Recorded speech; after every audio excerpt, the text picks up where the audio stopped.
Fans association വേണ്ട എന്ന് തീരുമാനമെടുത്ത നടനാണ് ഫഹദ് ഫാസിൽ. അത് ഇന്നും ഇന്നലെയൊന്നുമല്ല, വർഷങ്ങൾക്ക് മുൻപെടുത്ത തീരുമാനമാണ്.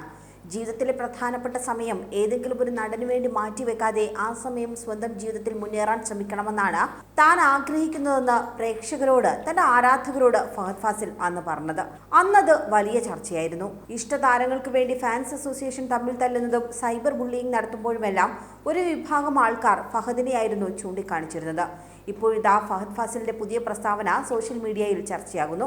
ഒരു സിനിമ കണ്ട് തിരിച്ചെത്തിയ ശേഷം അതിനെക്കുറിച്ച് മാത്രം സംസാരിച്ചിരിക്കരുതെന്നാണ് ഫഹദ് ഫാസിൽ പറയുന്നത്. അതിനു പകരം ജീവിതത്തിൽ മീനിങ് ഫുള്ളായ എന്തെങ്കിലും കാര്യം ചെയ്യാനും ഫഹദ് ആവശ്യപ്പെടുന്നു. അതായത് സിനിമ കാണുന്നതിലും കൂടുതൽ കാര്യങ്ങൾ ജീവിതത്തിലുണ്ടെന്നാണ് ഫഹദ് ഫാസിൽ പറയുന്നത്. ഒരു തമിഴ് മാധ്യമത്തിന് നൽകിയ ഫഹദിന്റെ ഈ അഭിമുഖമാണ് ശ്രദ്ധേയമാകുന്നത്. തന്നെയും തന്റെ സിനിമകളെയും കുറിച്ചുള്ള പ്രേക്ഷകരുടെ ധാരണയെക്കുറിച്ചാണ് ഭാരദ്വാജ് രംഗന് നൽകിയ അഭിമുഖത്തിൽ ഫഹദ് ഫാസിൽ സംസാരിക്കുന്നത്. തനിക്ക് ഡെഡ് ലൈനുകളെ കുറിച്ച് യാതൊരു ധാരണകളും ഇല്ലാത്തയാളാണെന്നും താൻ കാര്യങ്ങൾ കൃത്യസമയത്ത് തുടങ്ങുകയോ കൃത്യസമയത്ത് പൂർത്തിയാക്കുകയോ ചെയ്യുന്നില്ല എന്നും ഫഹദ് പറയുന്നുണ്ട്. തന്റെ പ്ലാനുകളൊന്നും മുൻകൂട്ടി നിശ്ചയിച്ചിട്ടില്ല. തനിക്ക് താല്പര്യമുള്ള കാര്യങ്ങൾ മാത്രമാണ് ചെയ്യുന്നതെന്നും ഫഹദ് പറയുന്നുണ്ട്.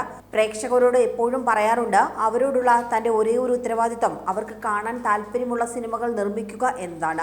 പ്രേക്ഷകർ തന്നെക്കുറിച്ച് ചിന്തിക്കാനോ തന്റെ ജീവിതത്തിൽ താൻ എന്താണ് ചെയ്യുന്നതെന്നോർത്ത് വിഷമിക്കുവാനോ ആഗ്രഹിക്കുന്നില്ല എന്നും ഫഹദ് ഫാസിൽ പറയുന്നു.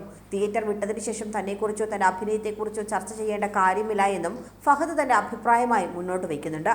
തന്റെ സുഹൃത്തുക്കളുടെ കൂടെ ഇരിക്കുന്ന സമയത്ത് പോലും സിനിമകളെക്കുറിച്ച് സംസാരിക്കാറില്ല എന്നും ഫഹദ് ഫാസിൽ പറയുന്നു. ശ്യാം പുഷ്കറിനോടും ദിലീഷ് പോത്തനോടും സംസാരിക്കുമ്പോൾ സിനിമകൾ കടന്നു വരാറില്ല എന്നും ആകെ സിനിമയെക്കുറിച്ച് താൻ സംസാരിക്കുന്നത് അമൽ നീരദിനോട് മാത്രമാണെന്നും അദ്ദേഹം സിനിമയുടെ എൻസൈക്ലോപീഡിയ ആണെന്നും ഫഹദ് കൂട്ടിച്ചേർത്തു.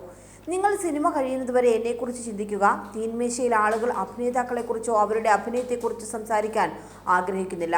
ആ ചർച്ച തിയേറ്ററുകളിലോ തിയേറ്ററിൽ നിന്നും വീട്ടിലേക്ക് മടങ്ങുമ്പോഴോ ചെയ്യുക. സിനിമ ഇതിനപ്പുറമല്ല. സിനിമ കാണുന്നതിനേക്കാൾ ഒരുപാട് കാര്യങ്ങൾ നിങ്ങളുടെ ജീവിതത്തിൽ ചെയ്യാനുണ്ടെന്നാണ് ഫഹദ് ഫാസിലിന്റെ വാക്കുകൾ. ഇതേ അഭിമുഖത്തിൽ മലയാള സിനിമയിൽ അടുത്ത 5 വർഷം എന്ത് പരീക്ഷണവും നടത്താൻ സാധിക്കുമെന്നും ഫഹദ് ഫാസിൽ പറയുന്നുണ്ട്. ഇത്തരം പരീക്ഷണങ്ങൾ സ്വീകരിക്കാൻ തയ്യാറായിരിക്കുന്ന പ്രേക്ഷക സമൂഹമാണിപ്പോൾ ഇവിടെയുള്ളതെന്നും ഇത്തരം പരീക്ഷണങ്ങൾ കലാകാര്യത്തിലും ബോക്സ് ഓഫീസ് വിജയത്തിലും നടക്കുമെന്നും ഫഹദ് പറയുന്നു. അതോടൊപ്പം മലയാളത്തിൽ മാത്രം സിനിമകൾ ചെയ്യാതെ മറ്റ് ഭാഷകളിലും വ്യത്യസ്തമായ വേഷങ്ങൾ ചെയ്യുന്നതിന് പിന്നിലെ കാരണവും ഫഹദ് ഫാസിൽ തുറന്നു പറയുന്നുണ്ട്. ബിഗ് ബജറ്റ് ചിത്രങ്ങൾ അഭിനയിക്കണമെന്നുള്ള ആഗ്രഹം കൊണ്ടല്ല, മറിച്ച് തനിക്ക് മറ്റ് ഇൻഡസ്ട്രികളിൽ പോകാനും അവരോടെല്ലാം ഇടപഴകാനുമുള്ള ഇഷ്ടം കൊണ്ട് മാത്രമാണെന്നാണ് അഭിമുഖത്തിൽ ഫഹദ് ഫാസിൽ തുറന്നു പറയുന്നത്. എന്തായാലും റിയലിസ്റ്റിക് അഭിനയം കൊണ്ട് പ്രേക്ഷക ഹൃദയം കീഴടക്കിയ ഫഹദ് തെന്നിന്ത്യയുടെ തന്നെ ഇഷ്ടതാരമായി മാറിക്കഴിഞ്ഞിട്ടുണ്ട്. അടുത്തിടെ പുറത്തിറങ്ങിയ ആവേശം എന്ന ചിത്രത്തിലൂടെ വലിയ അഭിനന്ദനമാണ് ഫഹദ് ഫാസിലിന് ലഭിക്കുന്നത്. ഒരാഴ്ച പിന്നിട്ടിട്ടും ചിത്രം ഹൗസ്ഫുള്ളായി തിയേറ്ററുകളിൽ പ്രദർശനം തുടരുകയാണ്. കൂടുതൽ വാർത്തകൾക്കായി B4 Blaze ഫോളോ ചെയ്യൂ, സബ്സ്ക്രൈബ് ചെയ്യൂ.